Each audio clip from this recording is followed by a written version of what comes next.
It's things like this that keep me coming back for more in terms of showcasing you guys model railroads, whether it's your creativity, your originality, or your ingenuity. It's time for another virtual model railroad show. Hey everybody, my name is Jimmy. I'm drinking some Joffrey's coffee today, black with 2 sugars, and this is Coffee and Trains.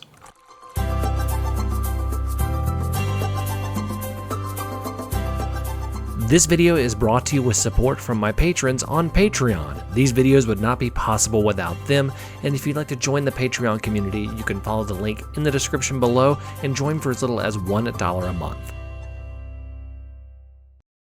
All right, guys, we're going to get right into it with Bradley Hoffmeyer. He has this very compact N-scale model railroad. This is basically one that you could do by just buying a starter set and a few extra things here.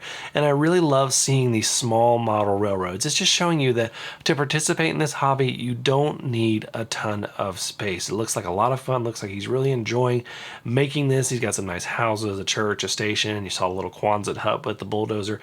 I just love seeing this kind of stuff, and it really shows you that you don't need that huge space to enjoy the hobby of model railroading. It's just doing what you love with the space that you have. So thank you, Bradley, for sending that in. Time to go on to our next one, which has a little bit of a uniqueness to it. It's got something I haven't shown before. It's from Charlie Taylor and his brother. They have something really, really cool here. Let's check it out. Another compact model railroad right here, but you see that upper shelf. We'll get to that in a little bit, but this is really, really cool. What you have here is just something where you can tell they just have fun making it, and they have just, you know, this is something that shares a lot of camaraderie, and they have a little fun with it.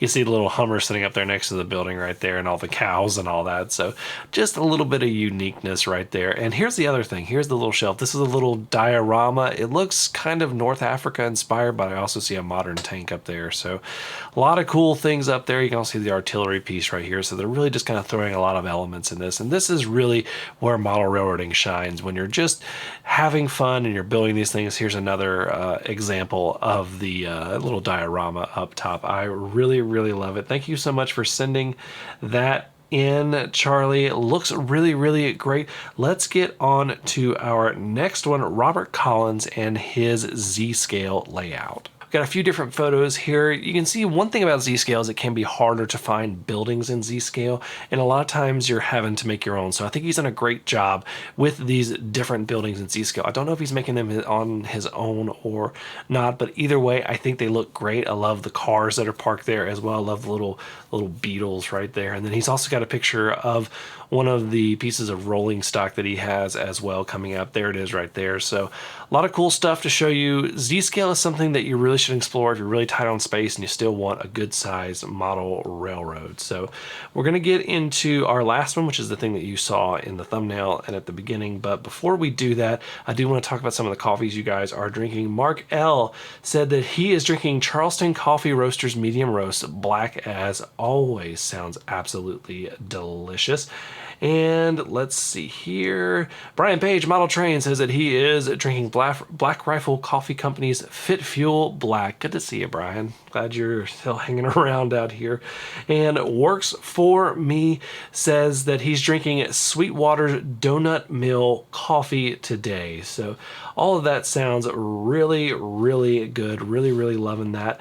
And let's go ahead and get into our last one. And then I want to give you guys some tips on if you want to send your model railroad in. So let's go ahead and get to this. This is from Calvin Bramble, and he has sent in stuff before, but this is some of his newest stuff. So check this out. Check this thing out of Legos. So this F2A built out of Legos. It just looks really cool. And then check out this passenger train built out of Legos. That just looks like it doesn't, like from a distance, it doesn't look like it's built out of Legos.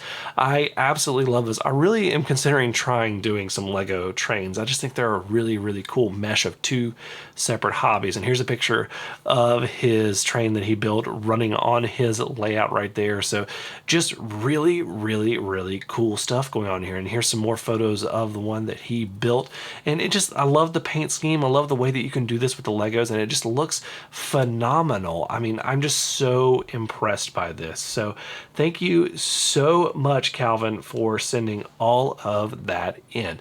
Okay, so you may be thinking to yourself that I want to send some photos in, but I don't know exactly what to send. I also tell you that I get a ton of these that I want to showcase, but sometimes the photos are just unusable and they won't be able to convey how awesome the model railroad is from just the photos and showing it on video. So I want to give a few little tips for doing these types of photos for things like that. The first one is take a wide angle photo of your layout. Doesn't have to be anything crazy, but we want to see the whole railroad or as much as you can get of it in one photo. That's one that I like to start with when I'm showing these things, and it's one that everybody wants to see. They want to see the wide of your layout. Even if it's not finished, people like seeing the unfinished railroads because it's like, oh, that's like where I'm at right now. And it's great to see that they have a part finished, but they're still working on it just like me. So that's one thing right there. And the next one is to stop the trains for the photo. I have had a bunch of photos that you just couldn't use because they had the trains running full blast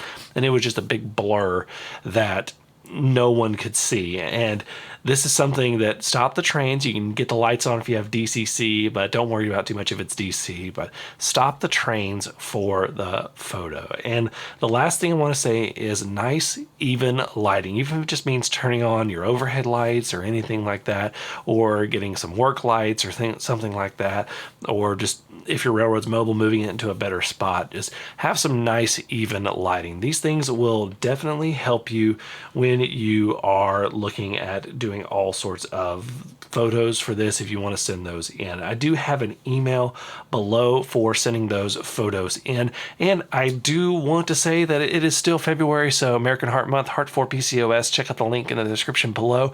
You guys are helping to contribute because I am donating a portion of this channel's income to PCOS Challenge. So thank you guys so much for watching. Until next time, I'm Jimmy from the DIY and Digital. Stay safe, be kind, drink some coffee, and happy railroading.